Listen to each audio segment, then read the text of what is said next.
(28절) 함께 있습니다. 그러므로 내가 내게 너희 조상들에게 돌아가서 평안히 묘실로 들어. 여러분 사막을 생각해 보셨어요? 사막?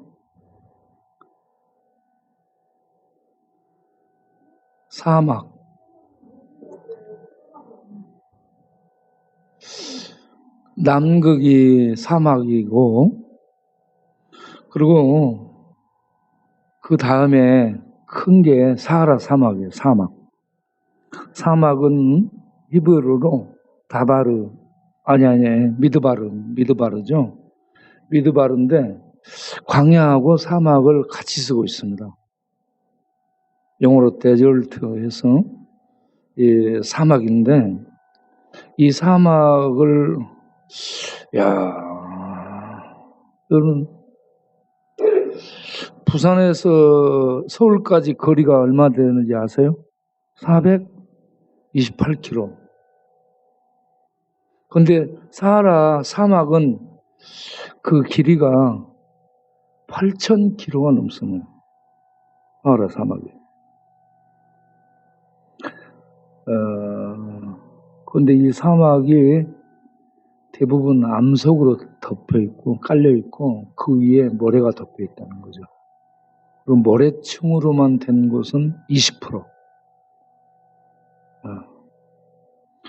그리고 거기에는 유목민들이 살고 있었죠. 유목민은 낙타 타고 이동하거나 양, 염소 이런 걸 키우는 그 종사자들, 그러면서 이렇게 몰고 다니고 짐승을 키우는데, 사막에도 비가 와요. 비가 오면 갑자기 생성된 급류물인데 와디라고 하죠. 이게 쫙 이렇게 모아져서 시내가 형성된 것처럼 흘러요. 그러다가 순식간에 말라버리죠. 그러면 그 길이 이 물줄기가 빠져나간 곳이 길처럼 반질반질 다져진다면, 그리고 그런 곳으로 사람이 낙타 같은 걸 타고 이동을 하는 거죠. 그러니까 이들이 뭘 구입하기 위해서 그 길을 따라 이동하거나 짐승떼를 몰고 이동하거나 그렇게 하면서 서로 부족끼리 부딪히게 되고, 부딪히게 되면 약탈, 전투, 전쟁 이런 것들이 벌어지는 거죠. 그래서 사막의 유목민은 늘 이 비, 물, 그리고 짐승을 데리고 이동, 이런 것들 때문에 이동을 해야 됩니다. 먹이를 찾아. 아프리카 그 세렝게티에 보면은 수많은 누떼하고 버팔로, 소떼가 이 우기, 비 오는 것에 의해서 풀이 자라는 그런 초목지대로 이동을 하죠. 거기에 건너야 될 강이 있습니다. 그 강을 건너야 되는데, 그 강을 건너려면 강 속에 살고 있는 악어들이 기다리고 있어요. 길목을. 그래가지고 들어와서 지나가다가 뭐냐면은 악어한테 걸리는 거예요. 예? 악어한테 걸리면 이렇게 잡혀서 죽죠. 그렇게 앞서서 가다가 어떠한 누떼나 소가 잡혀 먹습니다. 그러면 나머지는 안전하거든요. 그렇게 희생을 치르면서 건너가. 그래가지고 풀을 먹어. 그래 살찌고 또 그쪽이 마르고 건기가 되면 또 이쪽으로 강을 건너서 또 와. 그들은 먹는 것을 찾아서 이동을 합니다. 먹는 걸 찾아서. 네. 그러면 강을 건널 때에 악어떼가 기다리고 있어요. 엉금엉금 기어서 가자. 악어떼가 나 홀라. 악어떼. 그래, 이 악어떼가 있어요.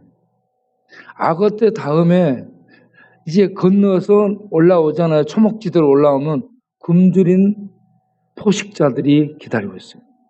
굶주린 포식자들이 뭘까요? 사자. 패거리로 몰려나요, 사자는.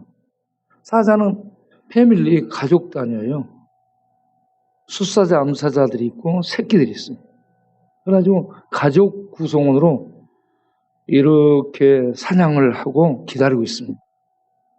사자는 전부 협동해서 잡죠. 네. 그래가지고 그 버팔로 큰 소들을 잡아서 걔들이 식사하는 거 보면 생고기를 막 생식을 해요.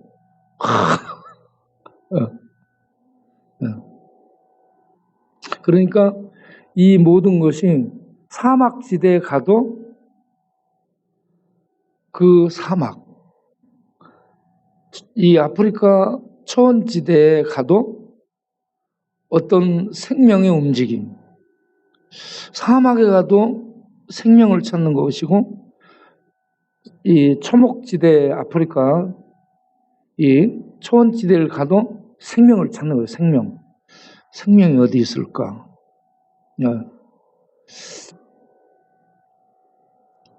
그런데 사하라 사막을 좋아하는 사람이 있어요.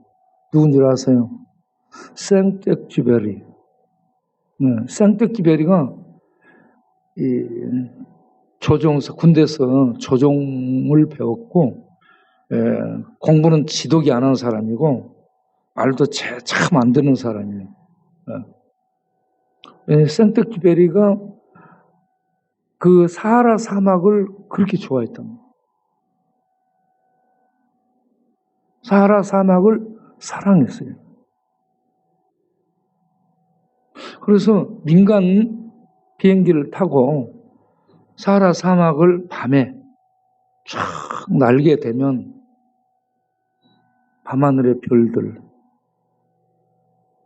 사막 모래의 이음, 적막한 밤, 고독, 침묵, 이런 단어들이 너무 매혹적으로 그 마음을 사로잡아서 비행하다가 이 핸들을 놓고 그냥 비행기가 가는 대로 냅둬버리는 사막에서 그 밤이 너무 아름다워.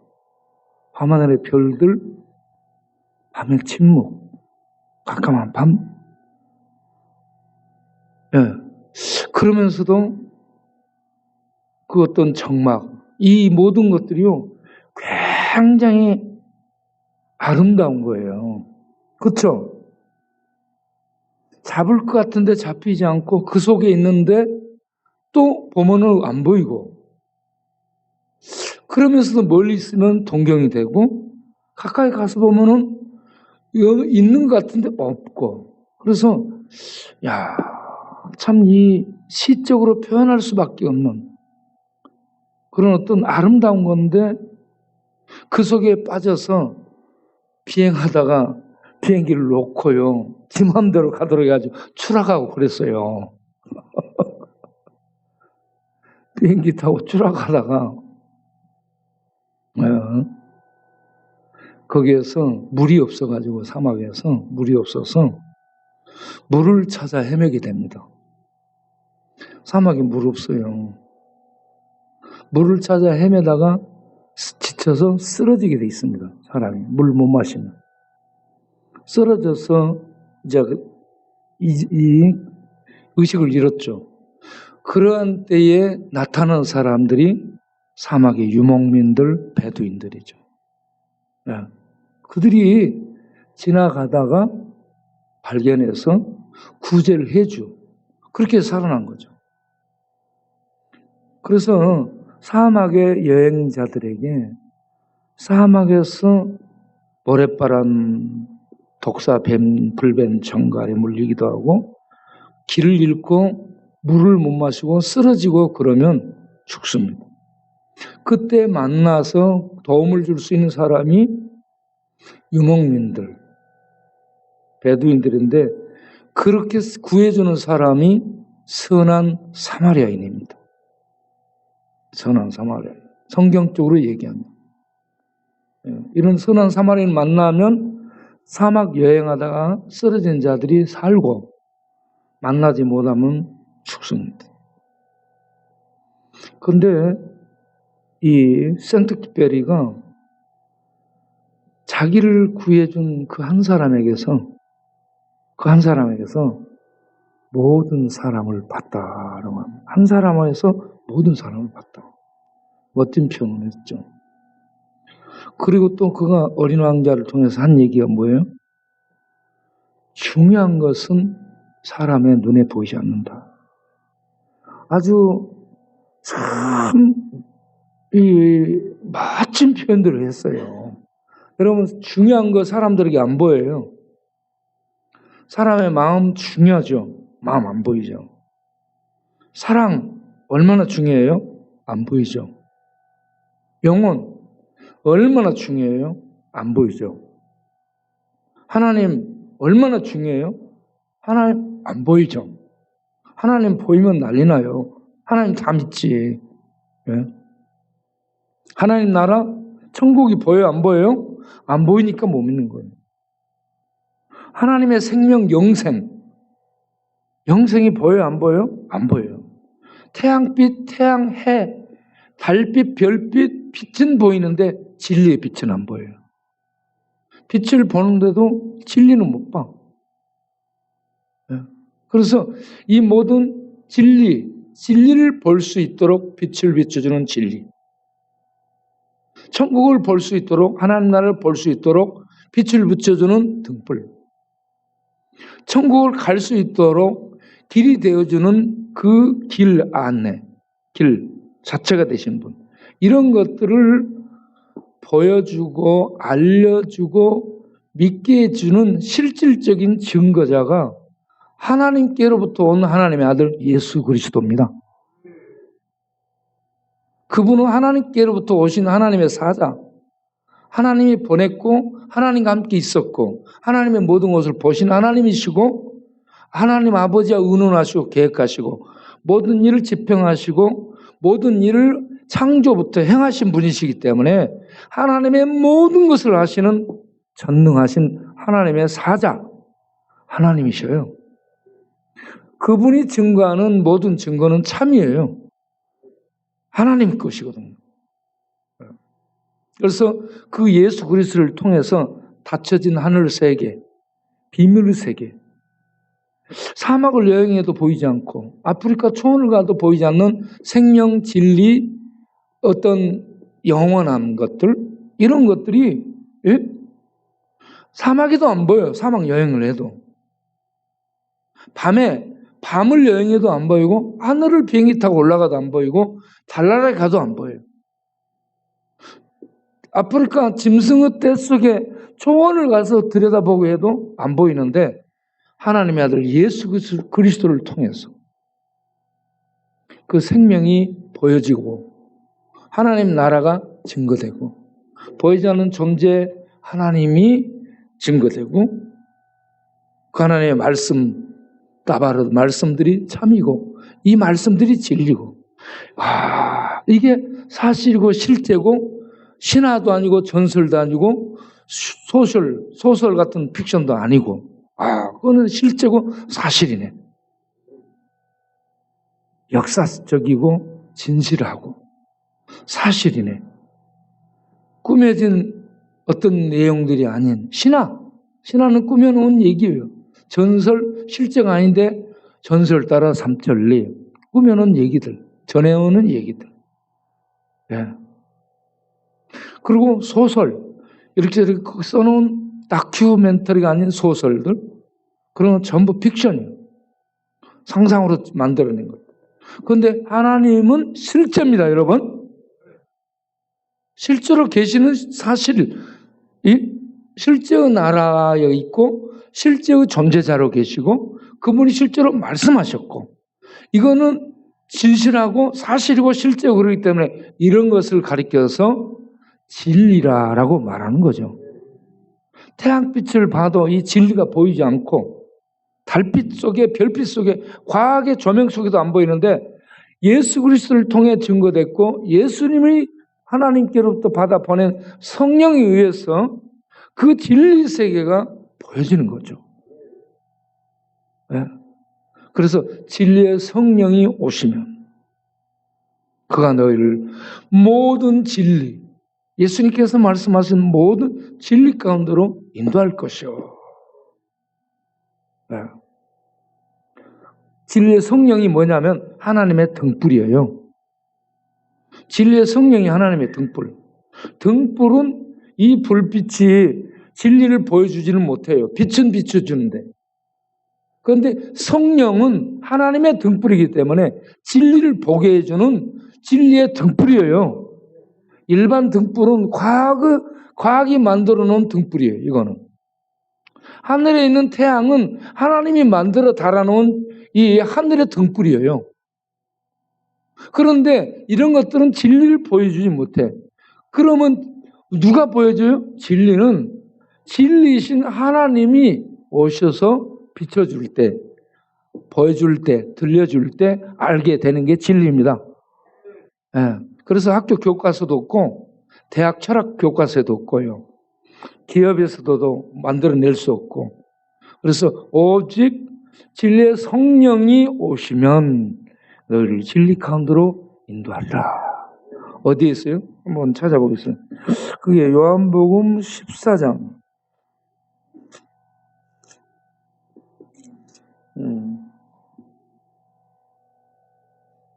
요한복음 14장 16, 17절 그 다음에 요한복음 16장 13절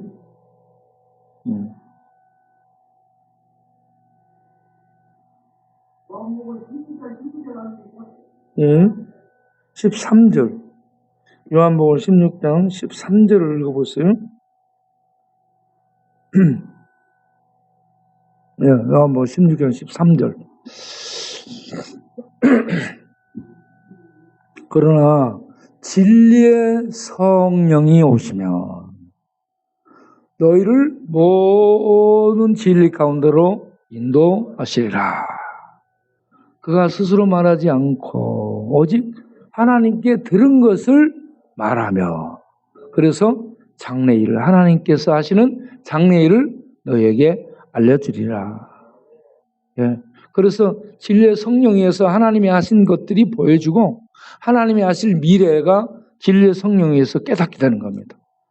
절, 무당, 법사, 도사 전혀 몰라요. 예. 그래서 무당은 전부 거짓말하는 겁니다. 이 진리의 성령은 어떤 분이냐면 요한복음 14장 13절 14절 아니야 6절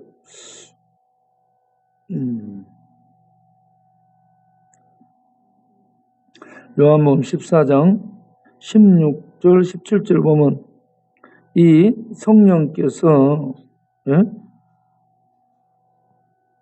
어떻게 역사하는가. 성령은 우리를 돕는 보혜사예요. 성령이 우리 안에 오셔서 등불을 켜시는데 그분은 영원토록 너희와 함께 있게 한다.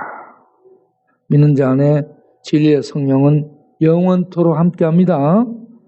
그래서 이 말씀이 진리이고 말씀이 하나님의 능력이라는 것을 성령께서 알게 해주고 또 비춰주고 깨닫게 해줍니다.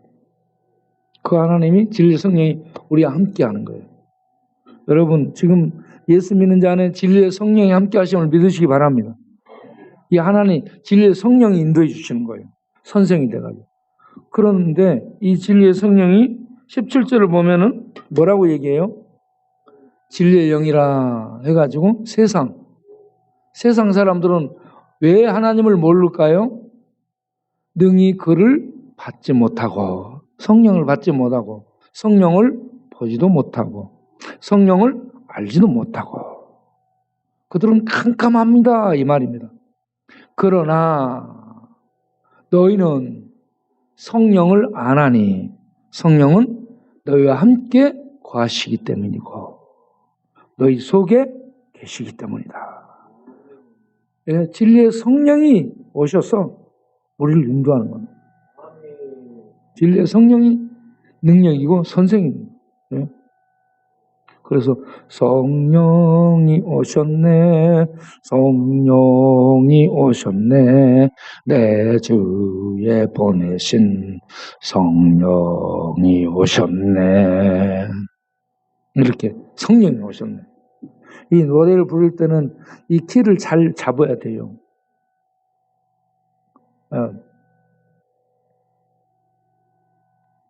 예, 성령이 오시면, 성령이 임하면 성경을 읽고 싶어지고 성경이 읽어지면 깨달아집니다.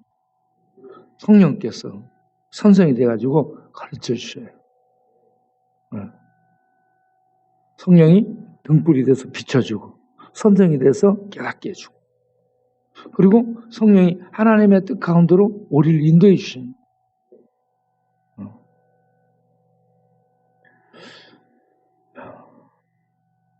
저는 이 사하라 사막을 동경하고 있어요. 야, 언제 기회가 된다면 사막 여행을 한번 해야 되지 않겠나? 네? 아프리카 그 사자들 있는 세렝게티에 가가지고 그곳에 가서 사자들도 보고 할 수만 있다면 사자들에게 복음을 전해서 예수를 믿게 해가지고 사자들 성가대, 사자 성가대를 만들어서 그들하고 같이 예수님 찬양, 예수님 찬양, 예수님 찬양 합시다.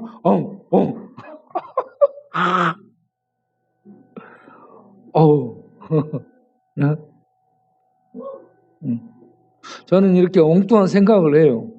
야, 그 사하라 사막을 가가지고, 네? 사하라 사막을 가가지고 그 사막 밤하늘의 별들을 타고 말이지. 별을 닿으면서 그 모래, 사막의 모래 이 톱을 지나서 갈 수 있다. 가면서 그 노래 부르고 거기에 가면은 이 볼 수 없는, 닿을 수 없는 세계를 볼 수 있을까? 아프리카 초원에 가도 거기에 가면은 야, 이런 사자들, 누떼들, 저는요 카나다 가서 버팔로를 직접 옆에 가서 봤어요. 한 1000km는 될 것 같아요. 1000km 될 것 같은데 버팔로가 가까이 가서 보니까 버팔로 무서워요. 짐승이에요, 짐승. 1000km 정도 되는 덩치가 어마어마합니다. 애들이 막 하고 막 이 버큰 막 잃고요. 그래서 야생 버팔로인데 무서워가지고 갔다가 혼자 거기서 혼자 있으면서 한번 가봤죠. 그래서 얘가 달리면 쫓아올 것 같으니까 살살 이렇게 이 마이클 잭슨의 그 춤 있죠. 안 걷는 것 같으면서 걷는 춤. 이렇게. 그런 춤 추면서 뒤로 이렇게 싹 빠져나왔다니까. 걔는 그 졸지에 마이클 잭슨 춤 구경한 거야.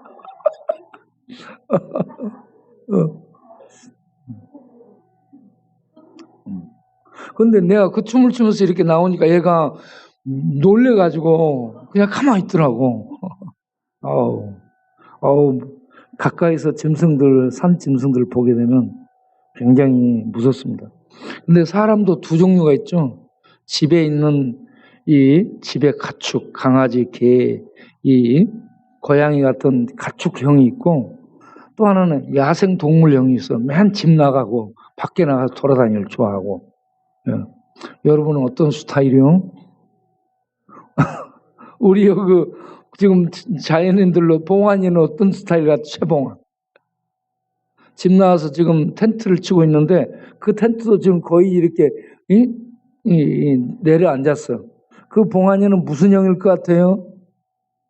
야생동물형, 야생동물 멧돼지형이죠.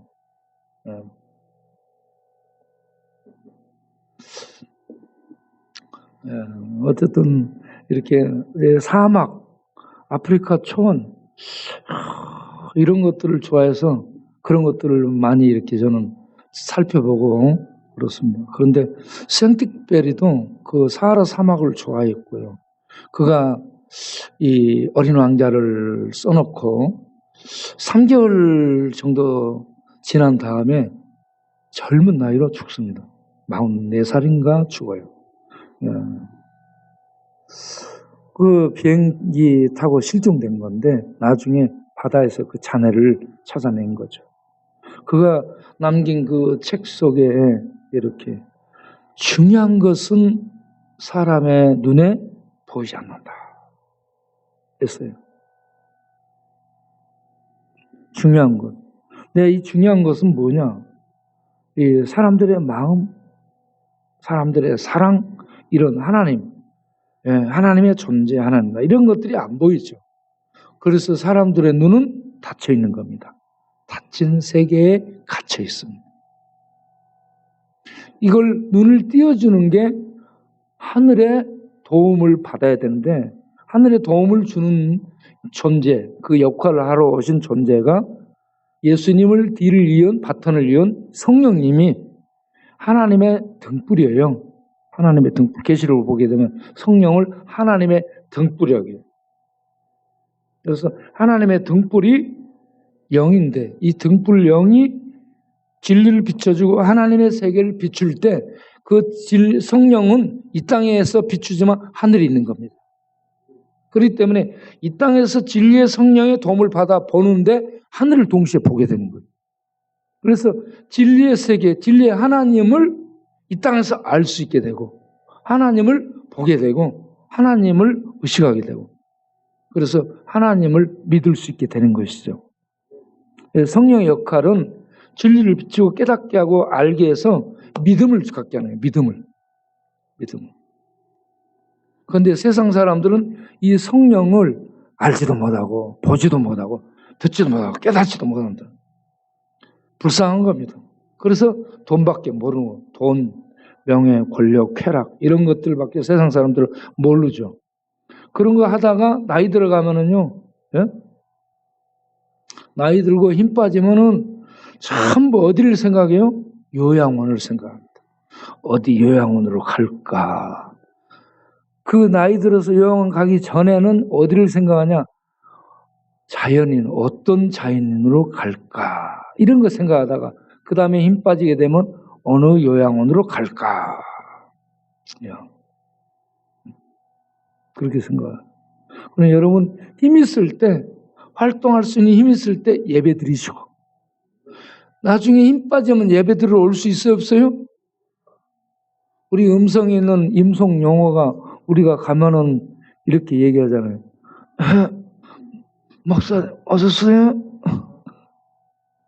나와서 목사님 오시냐고 말도 못해 힘이 없어가지고 술 먹고 힘을 다 술 속에 이렇게 낭비하다 보니까 힘이 없어가지고 말을 하는데 말이 안 나와. 누가 왔어? 그러면 그 힘이 없어가지고 우리 정갈은 누구요? 그러는데 임성용어는 누구요?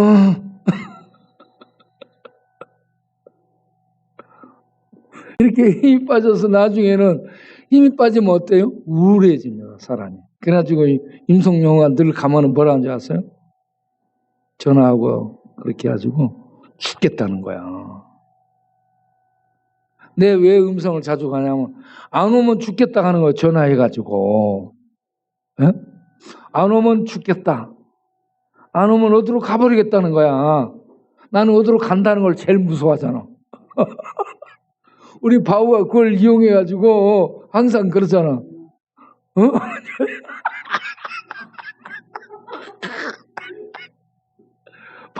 바우가 그래. 법만 내봐. 안 돼.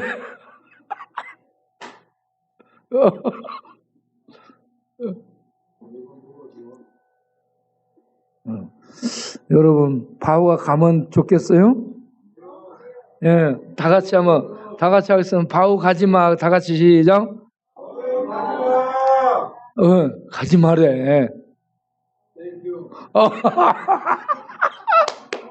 박수. 야.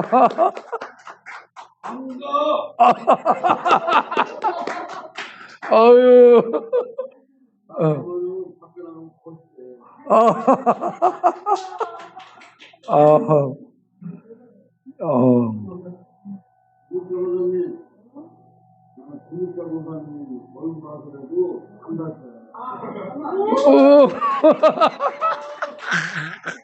너는 아빠는 생각도 안 하는구나.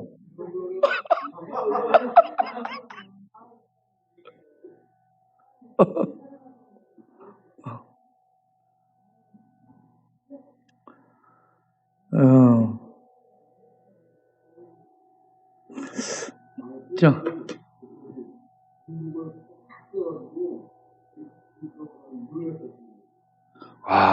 그랬구나.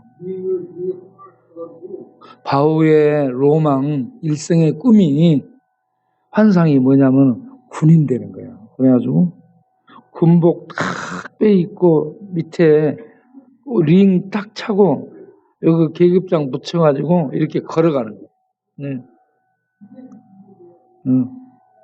그것이 여태 환상처럼 남아있는 거야. 우리는 군에서 그렇게 살았어요. 그래가지고 그런 생각 안 해. 그거 지겨워요. 그걸 차는 사람들이요. 우리가 어디 종합행정학교에 가가지고 우리 그것만 얼마나, 이 걷는 교육이 얼마나 힘든지 모르죠, 여러분. 줄 맞추고 앞뒤로 옆으로 각으로 걸어가면 촥촥촥 맞아야 돼. 이 걷는 훈련을 하는데 얼마나 힘든지 모르죠. 이게 손 높이도 맞아야 됩니다. 손 높이 안 맞으면 이거 와서 때려요. 발 높이, 손 높이, 눈 돌아가는 거, 고개 이거 뭐 처음 맞추면 계속. 걷기가 그냥 걷는 게 아니에요. 걷는 것만 해도 이렇게 힘든데, 예. 저 지금 이 꿈이 그렇게 훈련 받고 우리가 이제 이 배치를 돼가지고 그 복장 착용하고 나가서 사거리에서 TCP 같은 거 하잖아요. 옛날에 교통 이 신호등 그 꺼놓고 슉 이렇게 하고 슉 하는 거. 그럼 이게 착착하면 멋져요. 그 바오는 이게 이제 꿈이야, 꿈. 그러니까 맨 꿈에도 그런 꿈을 꾸는 거야. 자, 오늘 저녁에 우리가 역대하 34장 읽었죠? 34장 요시야, 이 남왕국 유다 제16대 왕, 8살에 등극을 하고 8년 후 16살에 하나님의 뜻을 따르기로 기도하고 20살에 개혁을 단행하죠.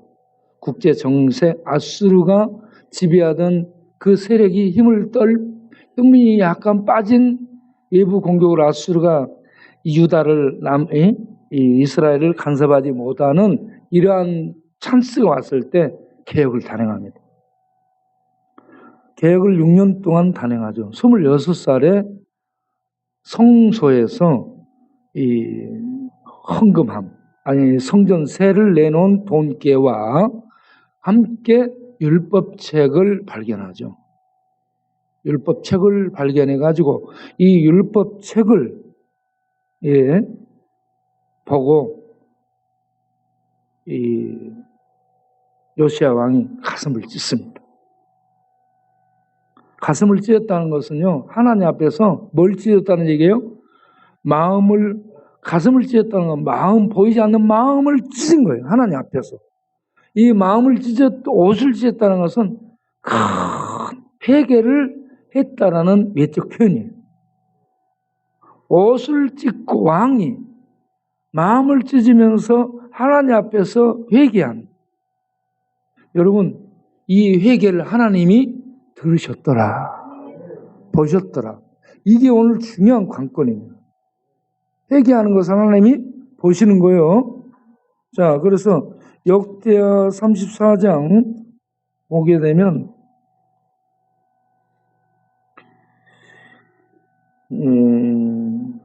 34장 27절에 이 hil기야와 국내 대신 hil기야가 왕과 함께 보낸 사람들이 선지자 훌다에게 묻죠. 훌다가 이제 거기에 대한 두 가지 답을 하는데, 하나는 그 앞에 저주대로 하나님의 진노가 너희에게 임하리라 하는 것이고, 하나는 요시야 왕에 대한 축복의 말씀을 전해주는데, 34장 27절, 역대하 34장 27절 읽어보겠습니다. 다 시작. 내가 이곳과 하나님 앞 곧 내 앞에서 겸손하여 옷을 찢고 통곡하였으므로 나도 내 말을 들으노라. 여호와가 말하였느니라. 하나님이 통곡하고 회개하는 말을 들었다 이 말입니다. 그 다음 하나님의 축복이죠. 28절을 보면 회개하면 하나님이 이렇게 축복해요. 그러므로 읽어보겠어요? 내가 내게 너의 조상들에게 돌아가서 평안히 묘실로 들어가게 하리니 내가 이곳과 이 주민에게 내리는 모든 재앙을 내가 눈으로 보지 못하리라. 아멘. 예. 그는 이런 재앙을 안 보고 들어가게 되리라. 그 재앙을 보게 된 게 시드기야. 마지막 남왕유다 마지막 시드기야 왕 때 그가 이제 바벨론 느부갓네살 왕에게 잡히고 그 앞에서 왕 앞에서 자기하고 함께 통치했던 대신들이 목베서 죽임을 당하고 그 아들들이 그 앞에서 죽습니다. 여러분, 자기 앞에서 자기 자식들이 죽임을 당하는 걸 볼 때 아빠가 어떻게 되겠어요? 이게 자기가 죽는 것보다 훨씬 고통스럽습니다. 네. 그리고 그런 고통을 당하고 죽였으면 되는데 죽여요, 안 죽여요? 안 죽이고 두 눈을 뽑아버립니다. 두 눈을 뽑아버리고 짐승처럼 사슬로 묶고 그래가지고 짐승을 옮기듯이 바벨론으로 포로로 끌고 갑니다. 하나님을 배반한 하나님의 계명을 어긴 그러한 이스라엘에 대한 하나님의 징계, 진노가 이렇게 임하게 됐어요. 그리고 많은 백성들이 포로로 잡혀갑니다. 나라가 없어지게 되고 주권이 잃게 되고 국민이 없어지게 되고 이방인의 지배 속에 들어가게 되죠. 그리고 끌려가서 뭐 돼요? 우상을 섬기게 됩니다.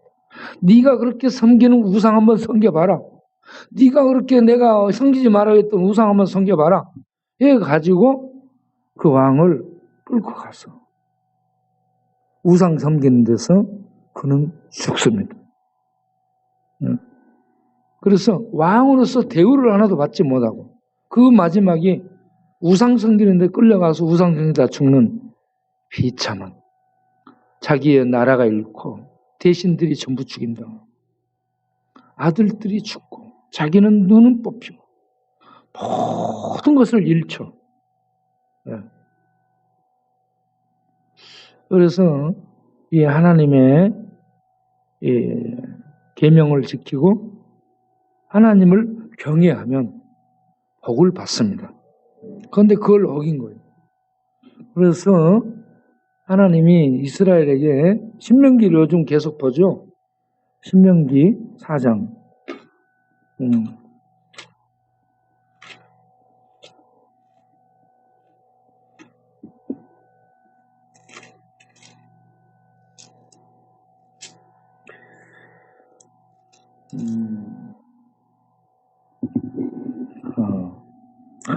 (10절부터)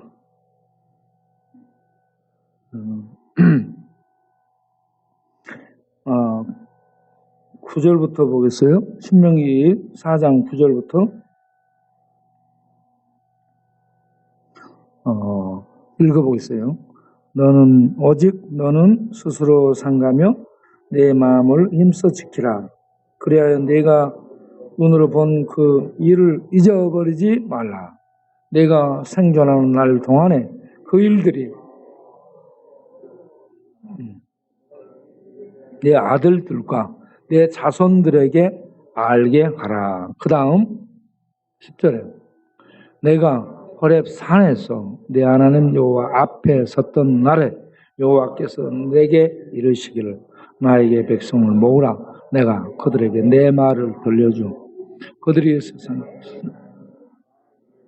나를 경외함을 배우게 하며 그 자녀에게 가르치게 하리라. 거기 중요한 것이 나를 경외함을 배우도록, 하나님을 경외함을 배우고 그 자녀들에게 그걸 가르치도록 하기 위해서 하나님이 불 가운데 나타난 거예요. 11절 그 다음 보겠어요? 너희가 가까이 산에 나와서 산 아래 서니 그 산에 불이 붙어 불길이 충천하고 어둠과 구름과 흑암이 덮였는데 그 다음 여호와께서 불 가운데서 너희에게 말씀하시되 음성뿐이므로 너희가 그 말씀을 듣고 형상은 보지 못하였느니라. 이런 상황에서 왜 말씀을 그렇게 하는가? 여호와를 경외하도록. 그 다음 13절 보세요. 경외함이 뭔가? 그 경외함, 여호와께서 그의 언약을 너희에게 반포하시고 선포하시고 너희에게 지키라 명령하였으니 그것이 곧 십계명이라. 돌판에 하나님이 친히 쓰신 것이라. 십계명은 하나님이 친히 쓰신 명령입니다. 언약 백성에게 권위자인 하나님이 그 백성이 지키도록 준 명령들이 십계명이에요. 언약 백성은 십계명을 지키며 하나님을 뭘 하는 것을 배워야 돼? 경외. 하나님 경외하는 것을 배우도록. 하나님이 불 가운데서 나타나가지고 말씀을 하시며 계명을 하나님이 친히 써서 모세에게 줬다. 계명은 커맨드멘트라는 이 말로 뭐냐 그러면 지켜야 된다 이 말. 그래서 제가 우리 방송실을 한번 보여주세요. 네. 계명이 뭐냐? 미쳐봐 이 말이에요. 계명 미쳐야 되는 거예요. 네? 미쳐야 지킬 수 있어요. 완전히 빠져야 돼요. 미쳐봐. 계명이 뭐라고요? 미쳐봐. 지도자나 권위자에 의한 법령, 명령, 그것이 십계명이라 이 말이에요. 십계명. 그 다음 율례라는 것이 나와요. 율례는 규례라는 단어하고 상호 같이 쓰는데 율례, 규례. 이 히브리어로는 후크로 나와요. 이건 뭐냐? 사회적, 제도적 규범들을 얘기하는 룰, 커스텀 이런 거. 이렇게 해서 사회, 제도 이렇게 규범. 뭐냐? 전통과 간행이 된 이 제도화된 거.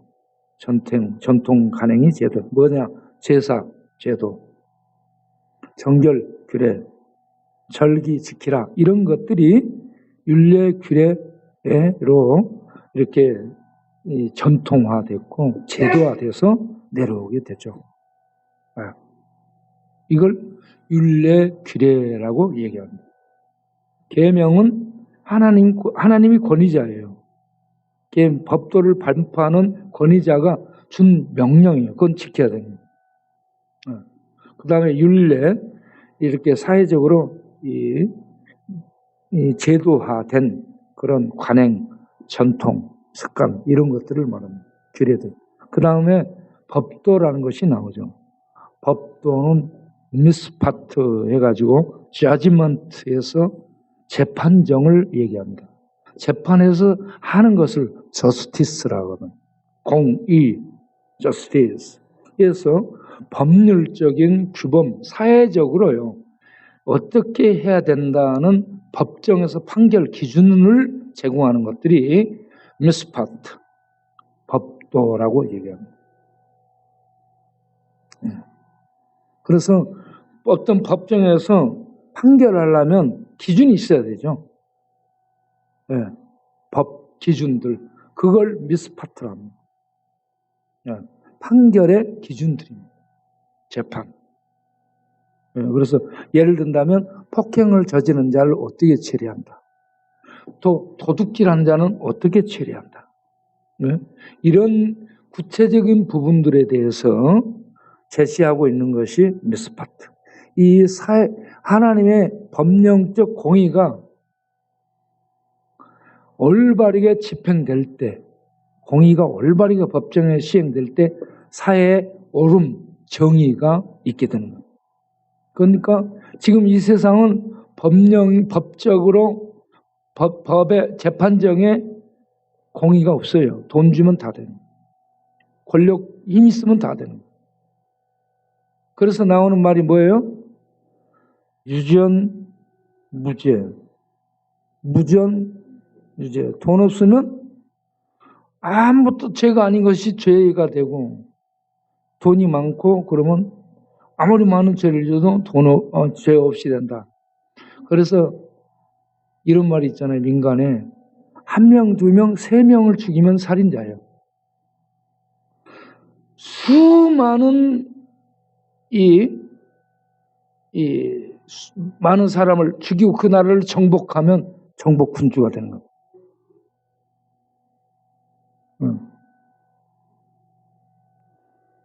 우리는 요즘 사람 손만 대도 폭행으로 고소당하니까 손도 대지 마세요. 손만 대도 신고하고 그럽니다. 자빠져갖고 때렸다 하고 때리지도 않았는데. 자, 그 다음에 이 율법이라는 말이 있어요. 율법이라는 말인데 그걸 토라라고 합니다. law, 예? law라고 하죠. 토라. 그래서 이 계명, 규례, 율례, 법도 이런 것들을 전체 총망라한 것을 율법이라고 합니다. 총괄하는 거죠. 총괄적으로. 율법. 그래서 모세 오경을 율법이라고 합니다. 그런데 이걸 이제 신약에서 점차적으로 확대해 가지고 성경을 율법이라고, 토라, 말씀이라고도 합니다. 자, 이러한 의미상의 구분을 조금 이해를 하시기 바랍니다. 계명은 10계명을 주는 거예요. 명령입니다. 명령. 그 다음에 율례, 규례, 어떤 제사, 제도, 절기, 규례, 의식법들 이런 것들이 규례입니다. 법도 재판정에서 기준이 되는 이 법령, 재판정에 있는 법도를 얘기하는 겁니다. 그리고 율법, 토라는 이 전체를 망라한 것을 율법이라, 토라 이렇게 이해되시죠? 네? 좀 어느 정도 이해되죠? 그래서 하나님이 이스라엘 백성을 불 가운데서 나타나서 이렇게 말씀하는 것은 이런 계명과 이 규례, 율례와 법도를 주는 거예요. 계속 시내산에서. 그래가지고 이 계명을 통해서 이 모든 율법을 통해서 궁극적인 목적이 뭐예요? 여호와 경외하는 법을 배우더라. 우상을 숭배하지 말도록 하는 거예요. 사실은 여호와를 경외하는 것은 우상을 숭배하지 않도록 하기 위함입니다. 그런데 이스라엘은 이 하나님 경외를 버리고 우상을 숭배해. 그래서 망하고 왕들이 잡혀가고 우상 숭배하는 곳에 이방에 끌려가 우상 숭배하다 망하죠. 하나님은 너희들이 그런 거 숭배하지 말아라 이겁니다. 그런데 신명기를 보게 되면 이스라엘이 들어가면, 가나안에 들어가면 먹고 배불러지면 반드시 그들이 나를 배반하리라. 우상을 숭배하리라. 이렇게. 그러면 내가 그들에게 진노할 것이다. 다 얘기해 놨어요. 그래서 이스라엘 역사는 신명기 역사대로 됩니다. 신명기를 보게 되면 이스라엘의 미래가 다 보이는 거예요. 신명기를 통해서. 그런데 불 가운데 나타나서 하나님이 말씀하신 목적이 하나님을 경외하도록. 하나님을 경외하면 그 하나님을 경외하는 성도들에게 주어지는 복이 뭘까요? 주어지는 것이 하나님의 복들입니다. 자, 신명기 5장 29절. 신명기 5장 29절에 하나님을 경외하도록 하나님이 나타나고.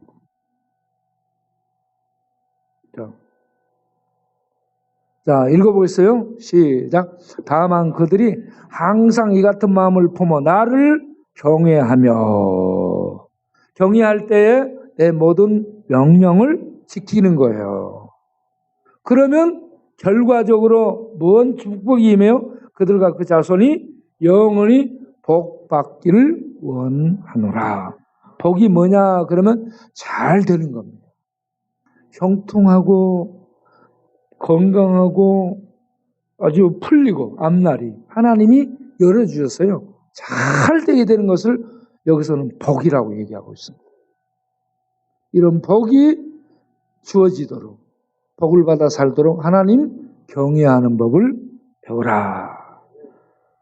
오늘 또 우리가 이렇게 하나님을 경외하는 법을 배워 복 받고 사는 우리의 평생이 되고 우리의 후손들에게 이걸 알려서 후손들이 복 받고 살도록 가르치는 멋진 그런 부모들이 돼야 됩니다.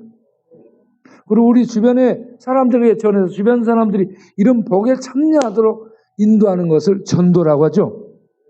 이런 전도를 할 수 있는 우리들이 되기를 바랍니다. 기도하겠습니다.